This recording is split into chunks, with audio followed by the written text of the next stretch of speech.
حضرت عبداللہ بن عباس رضی اللہ عنہ سے روایت ہے کہ ایک شخص آیا, اس نے کہا کہ میں ہاتھ سے اپنے خواہش پوری کرتا ہوں, ایک روایت ہے. تو حضرت عبداللہ بن عباس نے نفرت سے منہ پھیر لیا اور فرمایا کہ تو باندھی رکھ لیتا, یہ تیرے لیے زیادہ بہتر. تو یہ تیسری دلیل ہو گئی. چوتھی دلیل صحیح حدیث ہے حضرت عثمان بن مظعون رضی اللہ تعالی عنہ کی. وہ فرماتے ہیں ہم سفر میں ہوتے تھے, بیوی سے دوری ہم پہ بہت شاق گزرتی تھی, ظاہر زنا میں پڑنے کا خطرہ تھا, تو ہم نے نبی سے اجازت لی کہ ہم اپنے آپ کو خسی کر دیں, اپنی جو خواہش ہے وہ کیا کر دیں, ختم. کوئی ایسی دوا کھائیں, کچھ بھی کر لیں, آج کل آپریشن بھی ہوتا ہے. تو لو اجازنا لختصینا, حدیث کے الفاظ ہے, اتنی ٹینشن میں تھے ہم کہ اگر نبی ہمیں اجازت دیتے تو ہم اپنے آپ کو خسی کر لیتے, لیکن نبی نے اس کی پرمیشن نہیں دی. اب دیکھو صحابی رسول اتنی شدید ٹینشن میں بھی اس کا حل یہ نہیں تلاش کر رہے کہ ہاتھ سے اپنے آپ کو مطمئن کر لیں.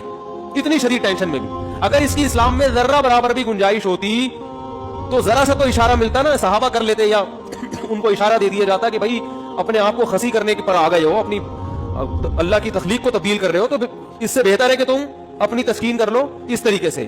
اس کی پرمیشن کا کہیں تذکرہ نہیں ملتا. اس کا مطلب ہے کہ اس نبی نے وہاں کیا فرمایا صحابی کو, نہانا عن التبتل, نبی نے فرمایا نکاح سے دور بھاگنے سے منع کیا. تو فرمایا نا نا نا نا تزوج الودود الولود, فرمایا یہ اللہ نے خواہش اس لیے رکھی ہے کہ تم نکاح کی طرف کیا ہو جاؤ, مجبور ہو جاؤ.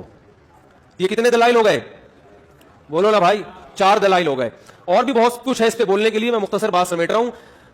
اصل میں لوگ جو یہ کہتے ہیں نا کہ یار ہم مجبور ہیں تو کیا کریں, ہم یہ تو خواہش اتنی جب مسلط ہو جاتی ہے ہمارے اوپر, یہ تو اس سے جسم کو بھی نقصان ہوتا ہے, مینٹلی بھی آدمی ڈسٹرب ہوتا ہے.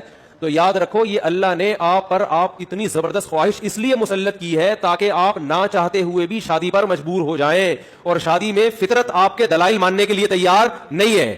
یہ جو آتا ہے میرے پاس پیسے نہیں ہے تو ایکچولی ابھی ایجوکیشن, ایکچولی ابھی یہ, فطرت اس چیز سے متاثر نہیں ہے. فطرت کہتی ہے آپ کے دلائل کیا ہیں, غلط ہیں. اگر یہ اللہ مسلط نہ کرتے نا مردوں پہ یہ شہوت, تو میرا خیال ہے کوئی 70 سال میں جا کے بھی لوگ شادی نہ کرتے. تو قدرت کا ایک نظام ہے, قدرت ایک سسٹم کے تحت لوگوں کو چلانا چاہتی ہے.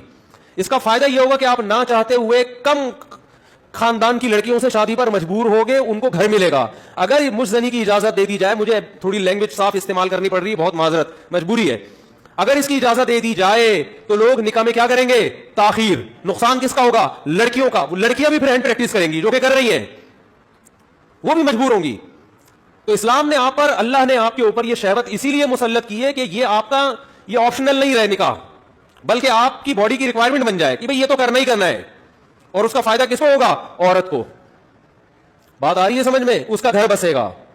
تو اگر اس کی اجازت دے دی جائے, بھئی ایجوکیشن کا ہے, ابھی تو تعلیم ہے, ابھی تو ایکچولی تو نتیجہ لڑکیوں کا کیا ہوگا, بیڑا غرق ہوگا, جو کہ ہو رہا ہے.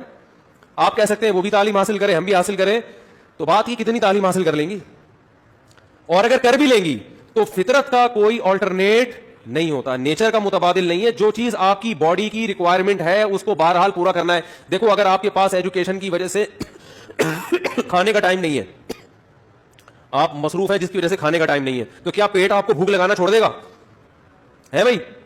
یا کوئی ڈاکٹر یہ فتویٰ دے دے گا کہ چونکہ آپ کے پاس کھانے کا ٹائم نہیں ہے لہذا آپ اگر نہیں بھی کھائیں گے تو صحت کو نقصان نہیں ہوگا؟ کوئی بھی سمجھدار ڈاکٹر ہوگا وہ کہے گا بھائی آپ کے پاس ٹائم ہو یا نہ ہو, آپ کے باپ کو بھی کھانا پڑے گا, کھانا پڑے گا آپ کو, ورنہ باڈی کا نقصان ہوگا. تو یاد رکھو جس طرح روٹی ضروری ہے مرد کے لیے, اسی طرح عورت, اور عورت کے لیے اسی طرح مرد ضروری, باڈی کی ریکوائرمنٹ ہے.